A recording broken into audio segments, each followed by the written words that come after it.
Good morning, everyone. How are you?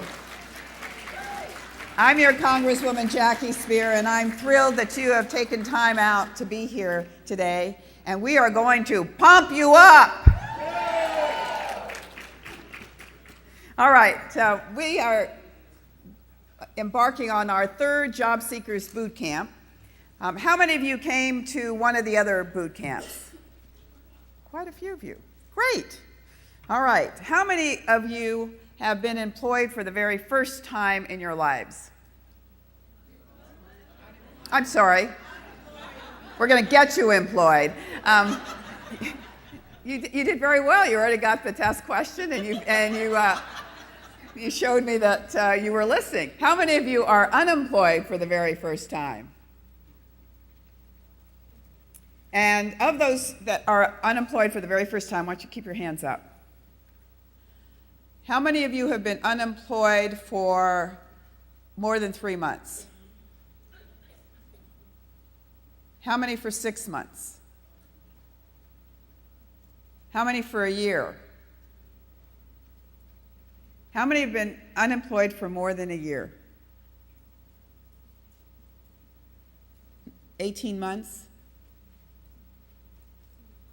2 years.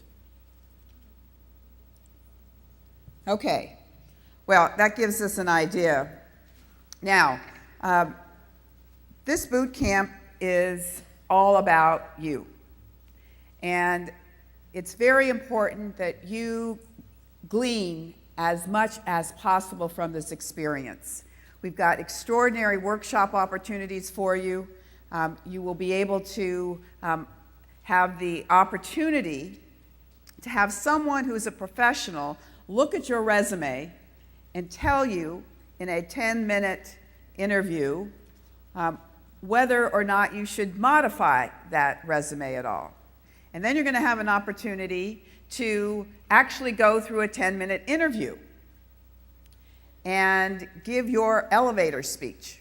Because you should leave here today knowing precisely what your message should be to the next employer. And we're going to make sure that happens. Now, you're going to have an opportunity to go make an appointment for each of those one-on-one sessions. And if you can't get the appointment today, they have committed to making themselves available throughout the week so that you will be able to have that opportunity as well. We're giving you the inside track. This is all about networking. And why is this so important? It's important because, and this is pretty astonishing, according to Stanford University's Career Center, 20% of students coming out of college land a job through online searches. 20%. 40% land a job through networking.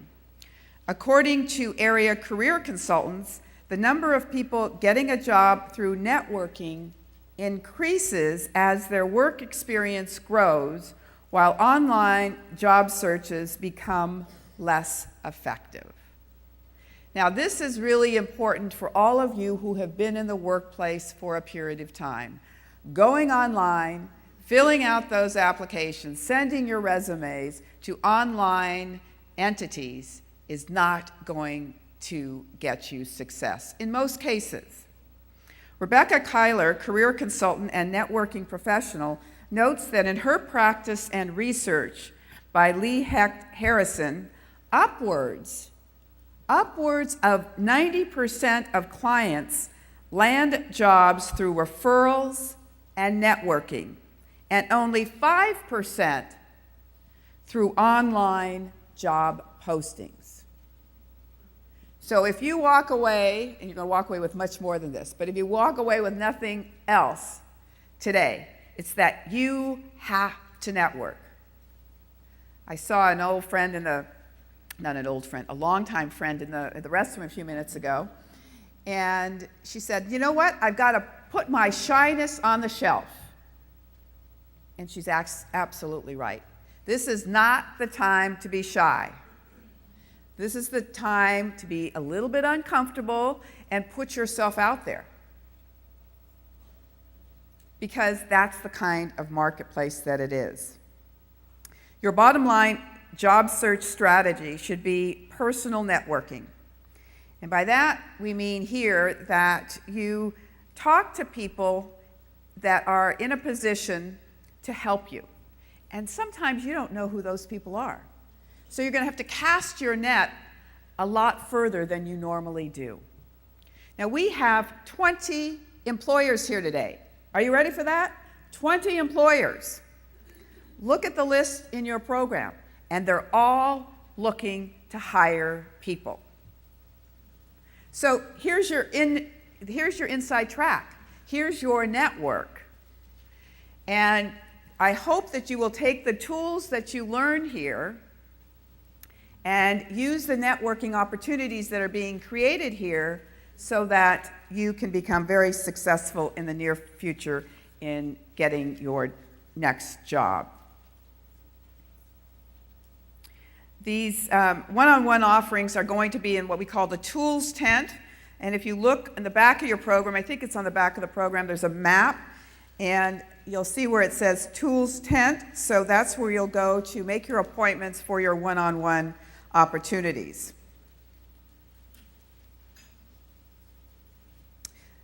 The best thing about this program is that we know it's successful. We have lots of people who have found jobs by coming here, by learning new skills, by brushing up on their interview skills, by rearranging their resumes, and by networking. We also are going to give you a reality opportunity to network. And you're going to have what's called a guided network opportunity. So you're going to be taught how to network better. I got to tell you, I'm not a great networker. May sound surprising, but I'm not. I walk into a room with a lot of people in it, and I'm pretty shy. And you'd be surprised how many people who are elected to office are naturally shy. But they overcome that shyness in order to make their connection with people. And you know what you really find out? People are just like you and me. And they're flattered when you come up to them and shake their hand and say, "How are you? I'm Joe Schmo or Jill James," and make some connection with them. The other thing I've learned in my many years is that people love to respond to questions. They love to talk about themselves if you give them an opportunity. So think of ways that you can engage them through questions. Now, this could not have happened without some extraordinary talent in my office. And I want you to put your hands together and say thank you to Katie Farrick. Katie, stand up.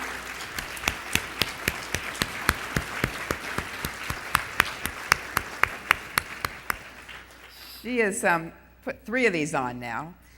She's joined by Shauna France, who is her able assistant. And then the rest of my legislative team is here. Richard Steffen, probably with a camera in his hands, my district director, who's outside. Mark Nagalis, I believe, is here. Say hello to Mark. Mark, wave your hand again. Jonathan Gast is in the back of the room there.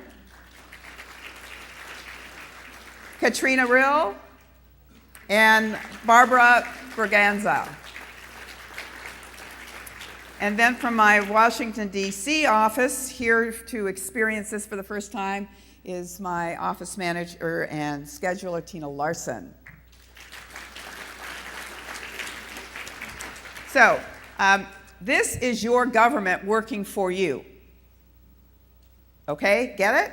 So part of your government working for you is the San Mateo County Workforce Investment Board. It's called the WIB.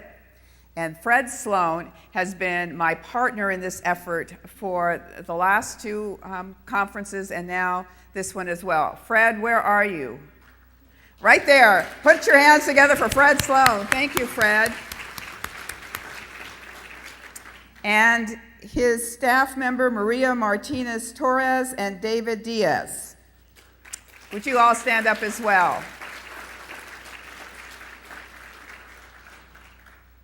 I want to also thank the Office of Supervisor Mark Church. He is the Workforce Investment Board liaison on the County Board of Supervisors. He could not be here today, but I want to acknowledge him nonetheless. Now it's my great honor to introduce to you your Assembly member, Jerry Hill, who is going to give you an update on what's happening in Sacramento. He, as you know, has been serving there now for almost 2 years, has actually obtained the leadership post within the State Assembly in his first 2 years, which is remarkable to say the least. He's a great partner with me as we move through the aftermath of the San Bruno explosion and make sure that PG&E is held accountable, and we've enjoyed that opportunity to work together. So say hello and please welcome to the stage Jerry Hill.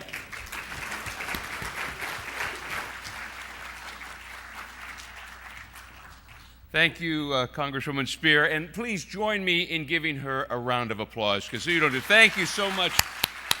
This wouldn't happen without her and her tremendous leadership.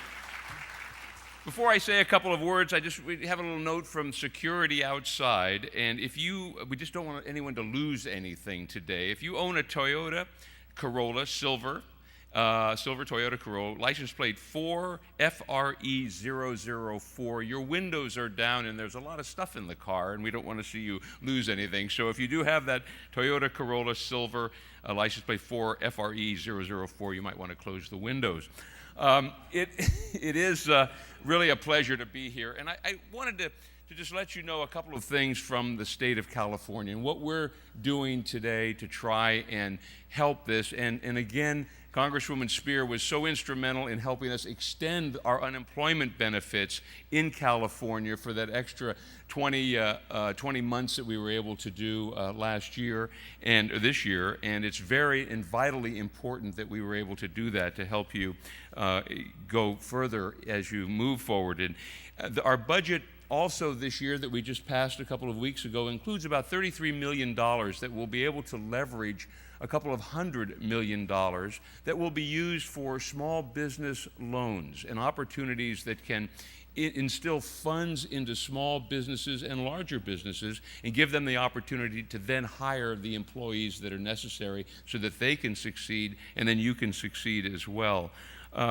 We also have, as you know, the one-stop centers that are working hard, and probably more importantly, we act as that liaison between you and the federal funds for unemployment and the state funds as well. And one of the things that I'm concerned with, and we've had numerous calls to our office, is when that system breaks down a little bit.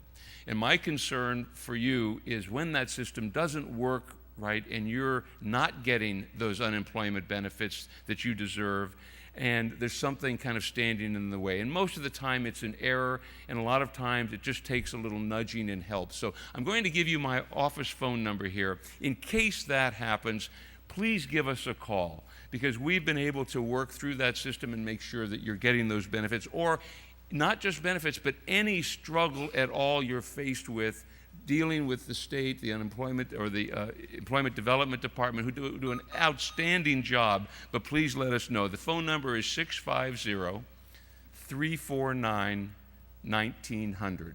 650-349-1900. So please let us know when that happens. Now, we want you to do the best and be the best that you can be. Because as Congresswoman Speier mentioned, it's meeting those people, it's that networking, it's really not what you know, it's who you meet in the process and how you can make that happen, how you can distinguish yourself from that other candidate. And that's what's so great about today and the benefits that you're going to derive from today and be able to do that. But if at a point in time your unemployment benefits run out, what do you do? Well, I want you to know that at the state of California, we have those benefits, whether it's basic necessities of assistance through CalWorks, there's food assistance programs. There are a lot of programs. So that number I gave you before, if you're challenged, if you wonder what to do, you need some help, use that phone number, give us a call, and we'll make sure we get you in touch with the right people. Have a great, beneficial, productive day today, and I'm going to see you all out with jobs in the near future. Thanks so much.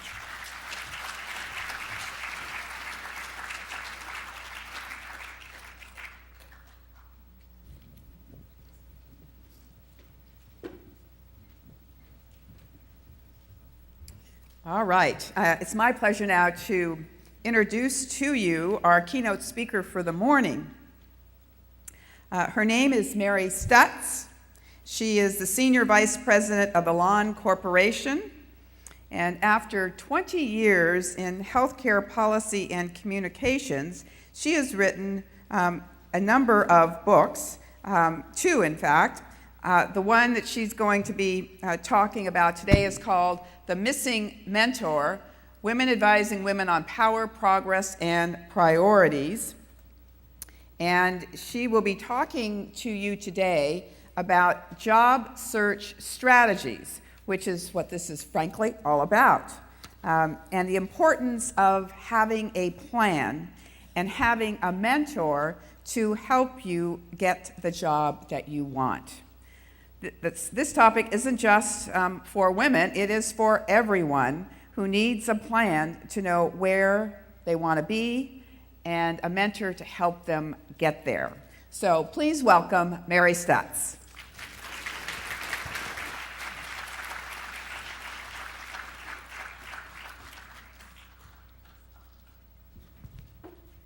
Well, good morning. I'm so thrilled to be here talking to you guys about one of my favorite subjects. I have been on quite a few job hunts in my own career, so I definitely can give you some great advice about it, but I also know what you're experiencing right now, and it can be very unnerving to be unemployed, especially if you've been unemployed for a long time.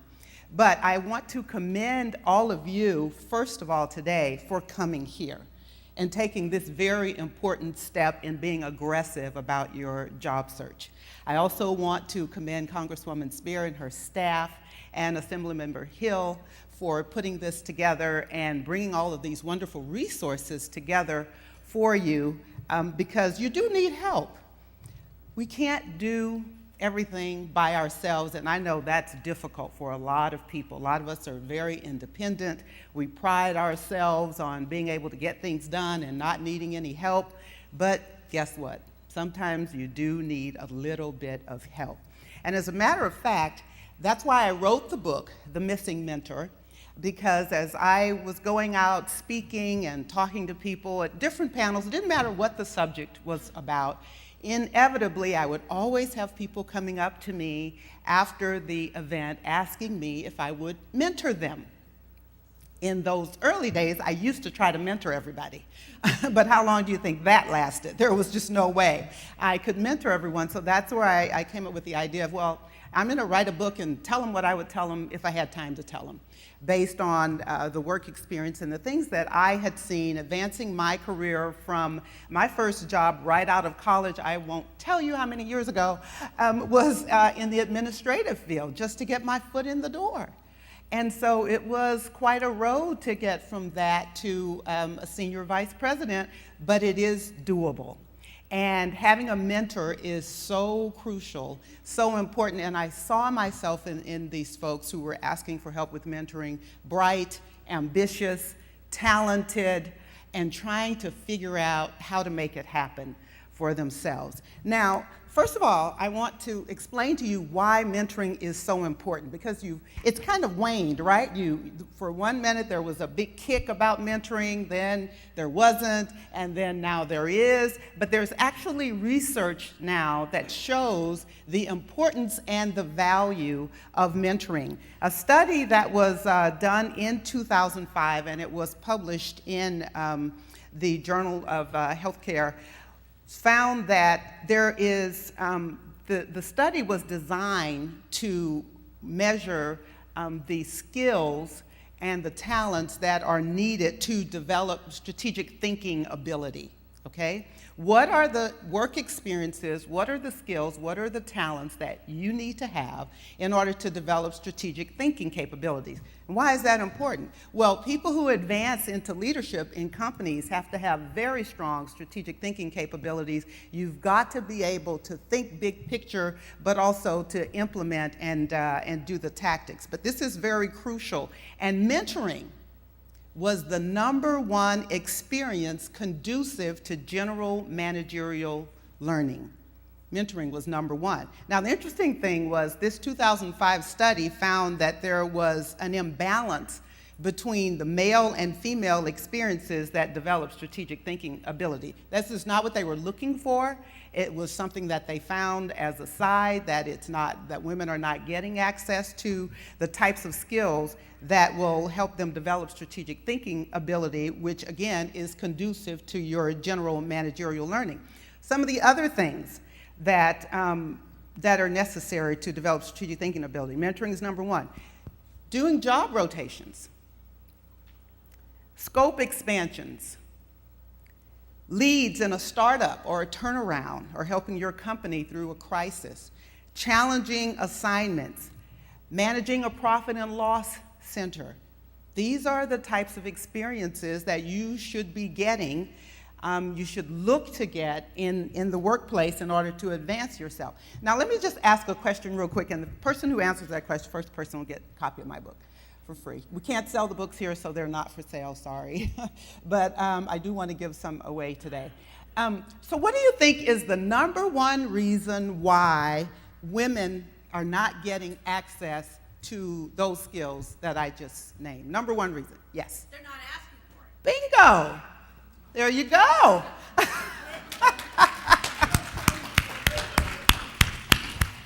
Women don't ask. Now, before I go too much further with that, because we need to understand there are a lot of stereotypes out there about women in the workplace and about men in the workplace. And so there are a lot of them that you need to understand what are these stereotypes, and you need to do a search within yourself to see if any of those apply to you. But the interesting thing is that information trumps stereotypes, right? So we need to make sure that we have information and that we understand what are some of the things that people think about us, the myths that even to this day exist, so that you can deal with them. So I'm just going to throw out a couple of them. First stereotype, men take charge, women take care. You ever heard that? It's not true. But that's why we all need a plan. Information trumps stereotypes. Now, how many of you in your career have ever done a development plan? See, I'm not surprised. And therein lies a big part of the challenge. I've gone out and spoken. It's interesting, it's companies that are asking me to come and speak to their staff about mentoring and share. So I've gone all over. I was just at Medtronic. I'm going to Sony later this week, Starbucks. All these companies are wanting me to come and talk to them, and not to them, but talk to their employees about mentoring. And every one of these companies where I've gone, and even events where I've spoken, last week I was at Wharton Graduate School of Business talking to the folks in their graduate school there. When I asked them to raise their hands to say, how many have a development plan? Less than a fourth of the room raises their hand. And I see that is consistent with this group. Now, the interesting thing is that even if you work at a company where you don't have a supervisor who will say to you, let's sit down and do a development plan together, 9 times out of 10, they have a program on their website, on the HR site, where you can go in there and create your own development plan. Now, what do I mean by a development plan? What I mean is, what does success look like for you in 3, 5, 10 years? Where do you want to be? What's your plan to get your career wherever you want it to be in the next 3, 5, 10 years? And there are a lot of cliches about this. If you don't know where you're going, any road will take you there. If you don't know what success looks like, how will you know when you have arrived? You've got to have a plan. Now, it's interesting. When I was in graduate school at USC, so I had a mentor when I worked at Kaiser, when I first started in healthcare, and I switched careers because my early career was in communications, in radio and television, and I realized that I wanted to work in an area that I felt was contributing more, and so I made the switch to healthcare. And after I'd been there a few years, my mentors said to me, you need to go back to school and get a graduate degree in healthcare if you're going to stay in this field, because you need to understand the basics of the business that you want to work in. And so even though I was highly upset about that, but if you're going to have a mentor, you need to pretty much follow their advice. So I did go back to graduate school, and I was able to get my degree. But it was interesting, in the final program, what they call the capstone program, Professor Myrtle, I will never forget him, talked about if you're going to be a leader, you need to create a vision for your leadership, for your department, your function. And so based on that, I sat down and created a vision of what my department would look like when I was running a department. And interestingly enough, when I got the opportunity, and there's another story that I want to tell you related to that, but when I got the opportunity to interview for a position where I was in fact going to be running my own global department, I shared with that leader of that organization my vision for what I would do if I got the job. I didn't say I had done it, because I hadn't. But I told them what I would do. And out of a global search that they were doing, I got that job. Now, who's the first person? Raise your hand, you can have a book, and I want to be a man, has a vision of where you want to be when you're running your own group or your own business. You want to come get it? Having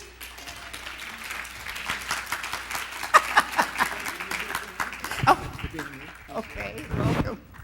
Having a vision is very important, because again, if you don't have a vision that you can articulate, how are you going to get anybody to follow you? How are you going to convince the leaders? Let me let you in on a secret that I found out a long time ago, and once I figured that out, it was monumental to my career search. You know what that is? Leaders of organizations are terrified. These folks are terrified. They have millions, billions even, of dollars on the line for that company that they are running. They have tens of thousands of employees whose jobs and livelihood depend on them. They are terrified. I have not yet met a CEO that I have talked to, or any C-suite person, and said, what is it that keeps you up at night? And they said nothing. There's always something that keeps them up at night. They are terrified. And let me let you in on another secret. They are looking for people who can help them run that company, be success, meet its goals, its objectives. They are not looking for how they can help you. I'm sorry. You need to change your mindset.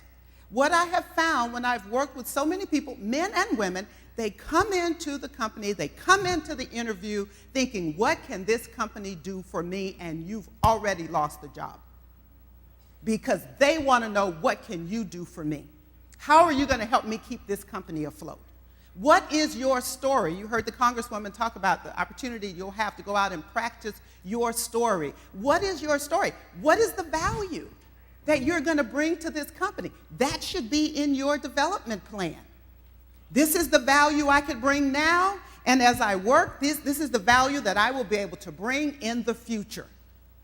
You need to understand the business enough to even know what the business goals and objectives are. You're going to have to do your research.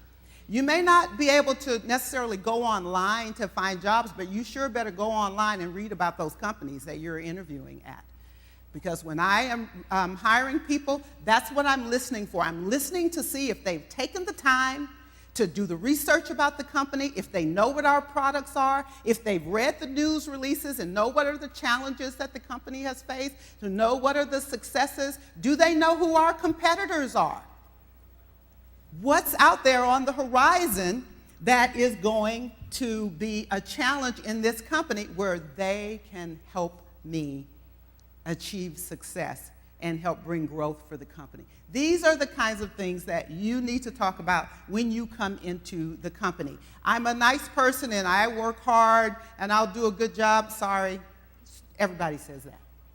That does not differentiate you from everyone who is coming into the company for interviews. When you are coming into the company, I think it's one of the things that has been frustrating for me is when I get people who will say they want to find out about a job or want me to pass their resume on at the company, and they haven't taken the time to even go online to look and see what are the open positions in the company that they might qualify for, and tailored their resume before they send it to me so that I can send it on.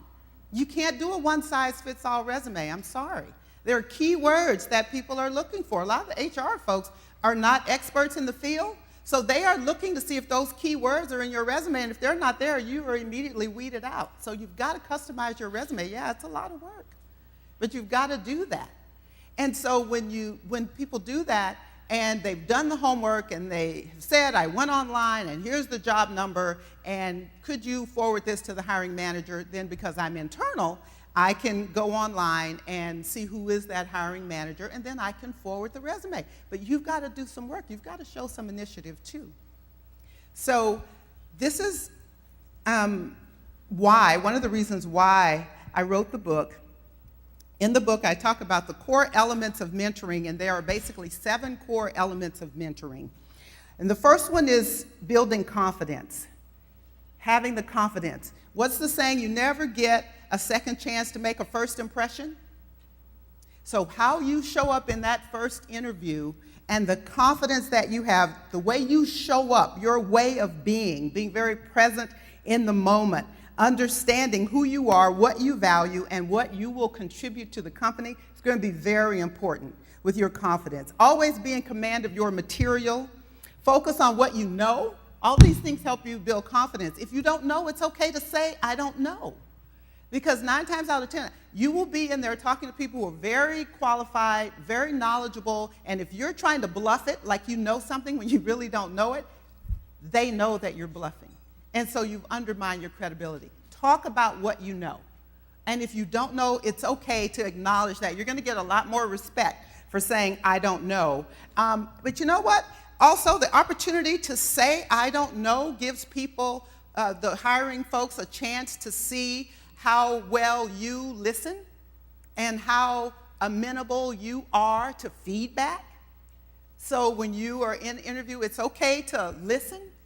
You don't have to be the one talking all the time, and to relax and calm down. I've interviewed folks where they come in and they're so uptight and they're so tense, and then so you get nervous because it's like, what? It's like, just calm down, take a deep breath. Don't drink coffee before you come in, something. But again, that all exudes confidence.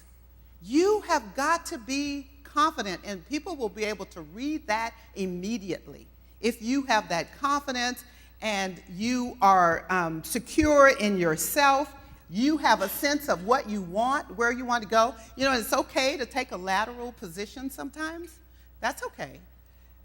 We need to understand about that. Sometimes you do have to take a step back to take a step up, but it all fits in with having a plan. If you have a plan so that you're still making progress, that's okay. But again, when you come in, there's no such thing as being overqualified or underqualified. Don't start focusing on all of that stuff.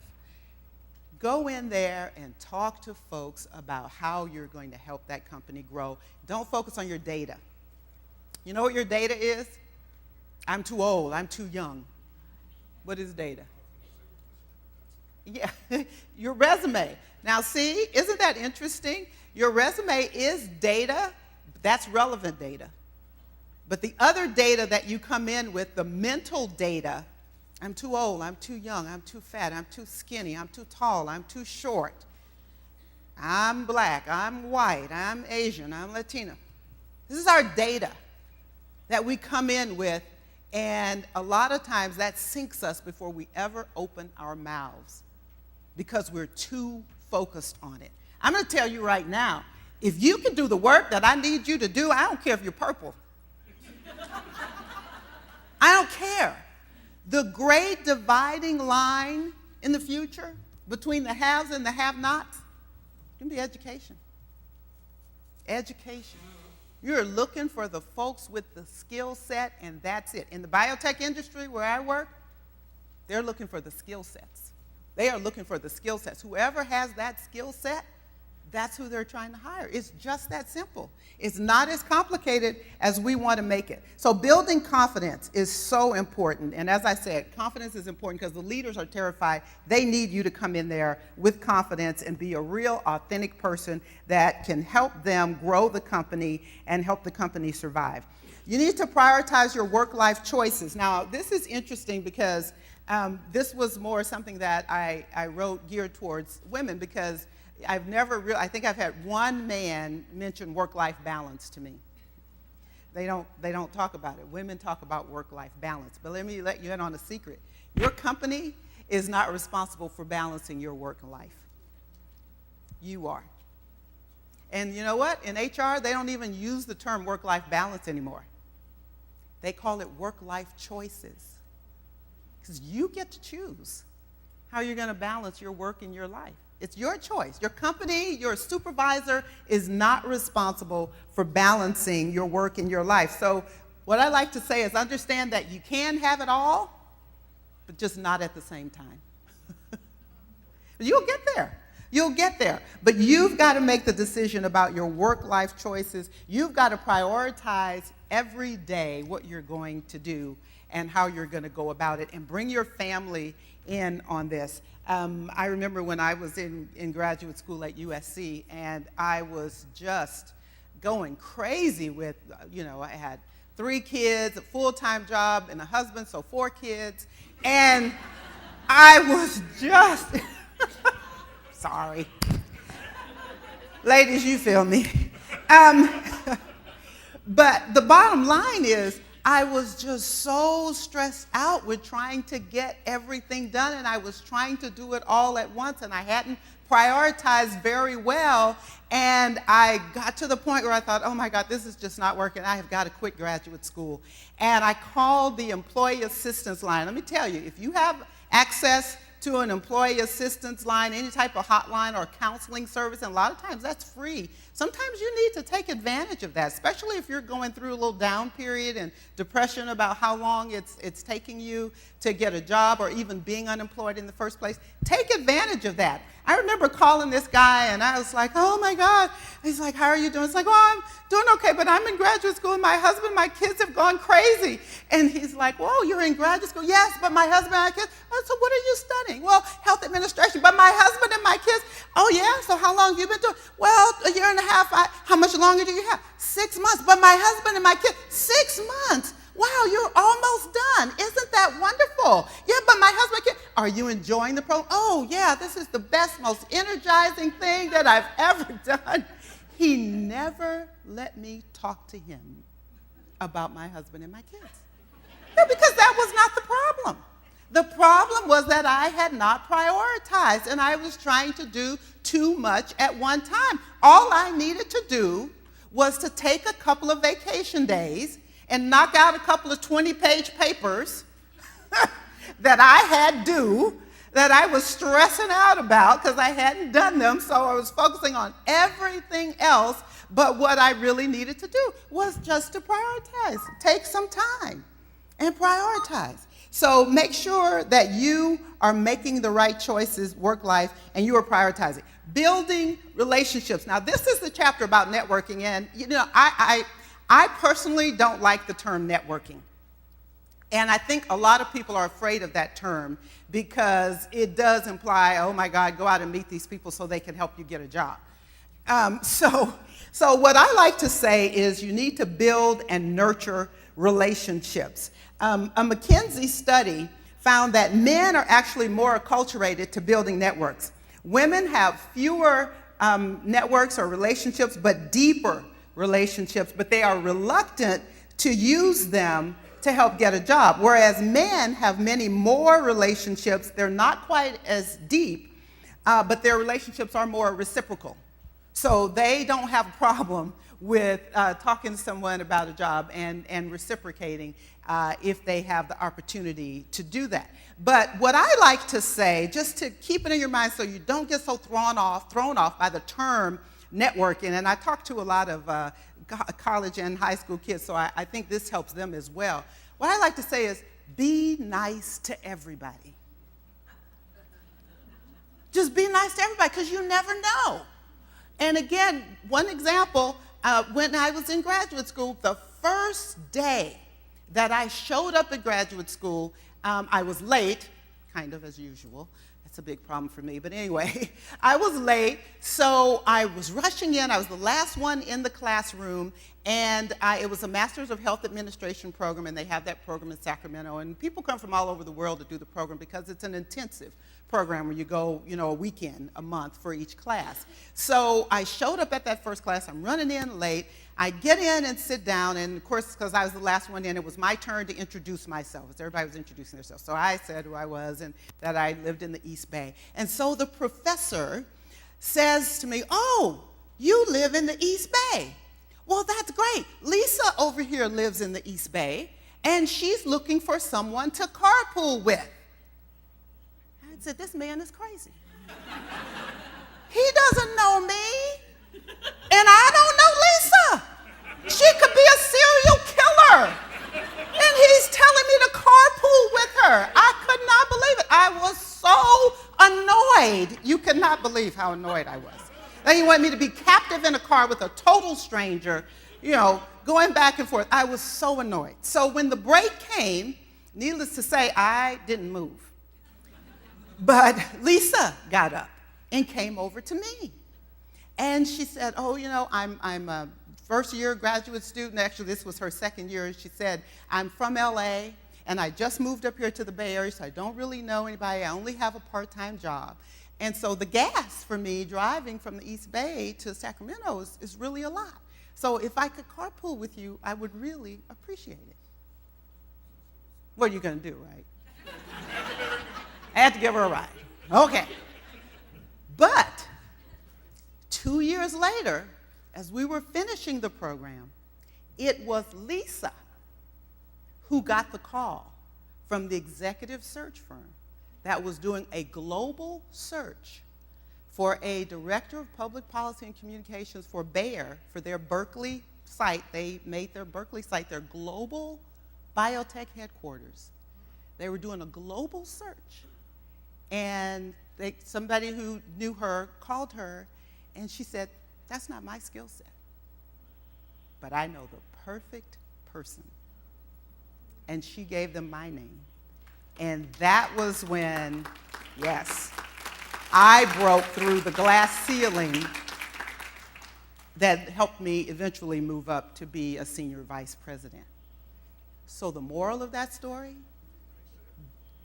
be nice to everybody.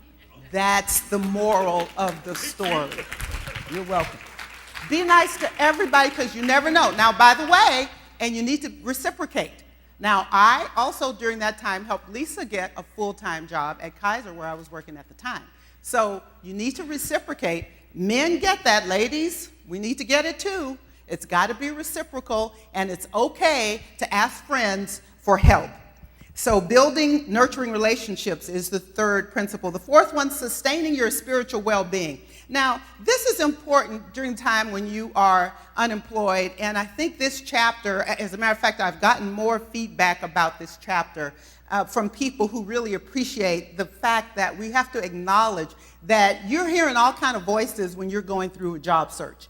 Negative voices, you have a tendency to get down on yourself, you think back over every misstep, you look at every interview that you've done and you pick it apart and say, "Oh, if I would have only said this, or if I would have only done that," and you have a tendency to be very negative towards yourself. You have to pay attention to the voices that you are hearing inside of you, whether they're negative voices or positive voices. Listen, you got to get up and talk nice to yourself every day. And the way you do that, you have to engage your spirit, because life is going to hit us. Things come at us in life. My first child died of a crib death. My first marriage ended in divorce. Life hits you. I've been unemployed. But one thing about it is I always made sure to sustain my spirit inside, to make sure that I talk to myself the right way, that I put encouraging people and things around me. I think it's very important for you to kind of navigate your spiritual and your emotional landmines, because we all have them. So you have to engage your spirit, because it's your spirit that's going to help you to not give up in the middle of progress, because you are making progress, whether you believe it or not. So how are you talking to yourself? Face your fears and strive for greatness in spite of them. In the book, I interviewed 10 different women from all different areas and careers, doctors, lawyers, all kinds of professionals, Wall Street executives, an EVP from Schwab. So I profiled all of these women, talking about how they advanced their careers with and without a mentor. And one of the women that I interviewed was Mary Cranston. I'm almost out of time. Was Mary Cranston, who was just named Antitrust Lawyer of the Year for the state of California last year. But she talked about how in her career, she was a lawyer, and she's an antitrust lawyer. And early on, women were not allowed to actually argue the cases in front of the judge. So she prepared briefs. And she developed a reputation for preparing the best briefs ever. All of the attorneys, she was in high demand. They wanted her to work with them and prepare their briefs. So whatever you do, do a great job, because your reputation, at the end of the day, that's all you have is your reputation. And so she would do these briefs, but inside, she really wanted to argue a case herself and have a lot of money on the line in front of a judge. And there was no role model for her, because there were no women who did it. So she created this imaginary, if she had a role model, if she had a mentor, this is what she would look like. This is how she would be educated. This is how she would talk. This is how she would dress. She created this whole imaginary person and then set about becoming that person. And she's profiled in this chapter on engaging your spirit, because she talked about how one of the reasons she was able to write the best briefs was because she prepared herself every day. And she mentally prepared herself to do the research, to write the briefs, and then talked herself through it. And yes, you're going to be fearful. And her thing is, every day, especially when she had to argue a case, she would get up and fear is there. And she's like, yep, fear is there. You got to kind of just pat it on the head, tell it to go sit in the corner, and just do it. Okay? And Joyce Meyer, who I love, says, just do it scared. Quit worrying so much about fear. Just do it scared. Who cares? As long as you keep making progress, just do it. And so that was a crucial turning point for her when she was able to do that, and then she began to argue these cases and became tremendously successful. She became the first partner in her company, female partner, and it's important for us to understand the value of talking to ourselves positively. Last example on that one, Dwayne Wade. Now you guys know who Dwayne Wade is? Miami Heat. So he talked about how in the championship game, the game is on the line, and he got fouled. And so he had to shoot these free throws. And if he hit them, the game would be over and Miami would have won the national championship. And of course he did it and he hit him. And the announcer was interviewing him afterwards, and she said, what were you thinking about when you were shooting those free throws?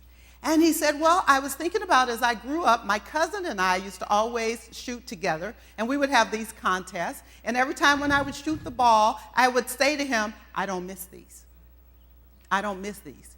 So he said, when I was standing there getting ready to shoot those free throws, that's what I was saying to myself. I don't miss these. I don't miss these.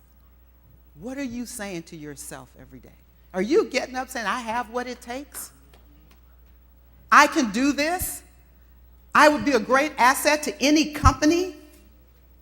Do something every day to sustain your spirit. Keep a journal. Write down your development. in your progress with it. Review your plan. Don't just write it and stick it on the shelf. Look at it. Read it.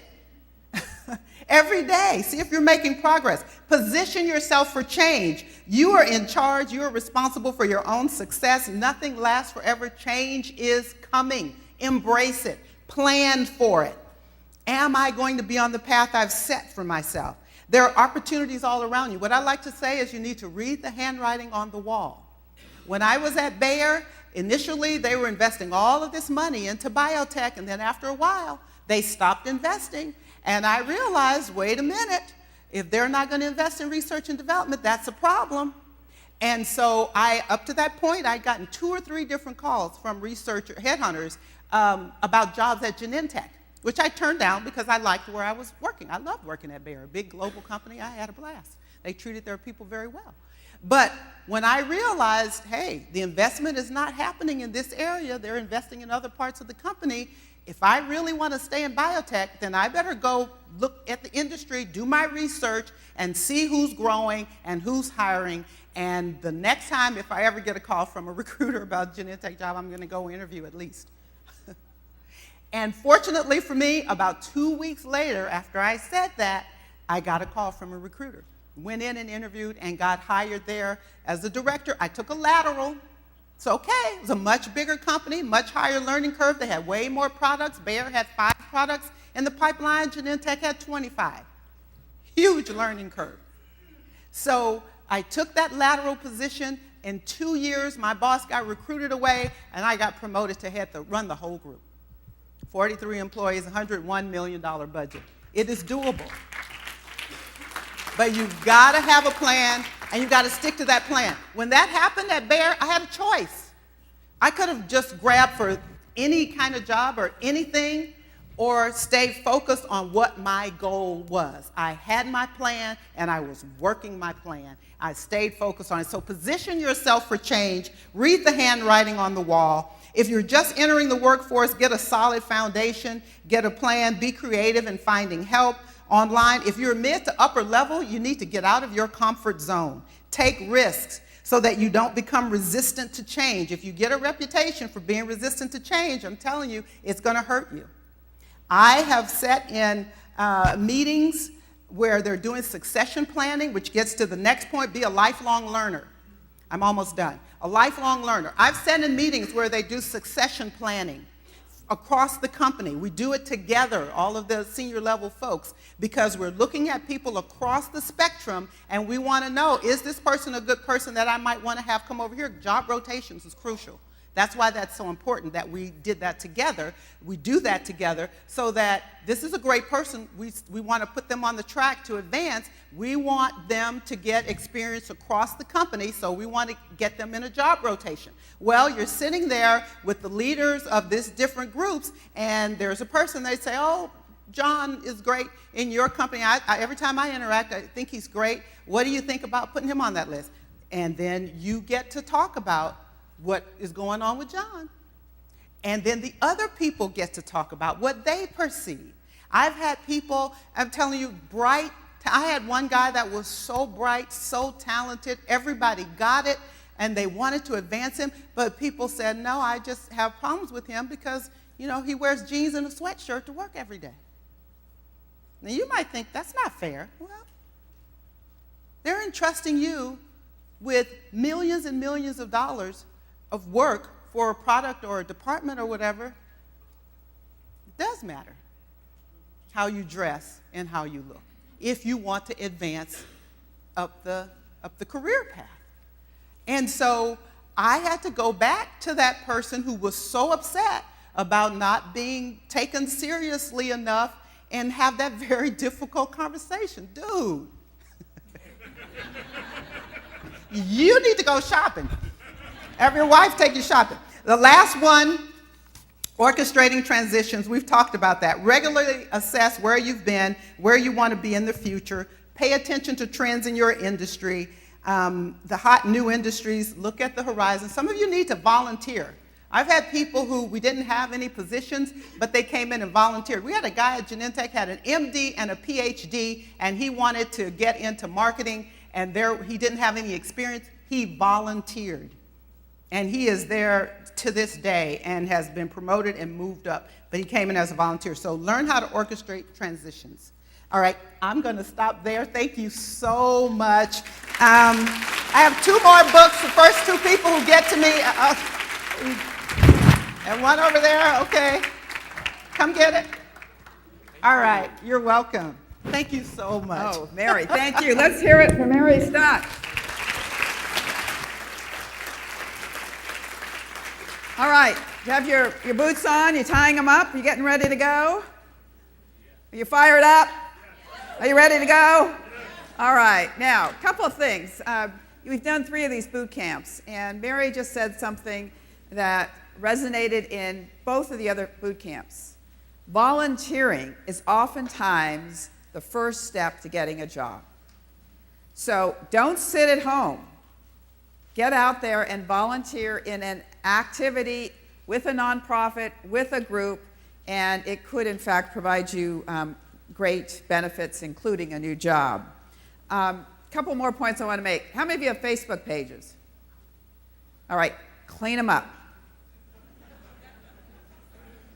And I'm very serious about that. I was giving a speech at a conference last week, and they actually have companies now that do pre-employment reviews of Facebook pages.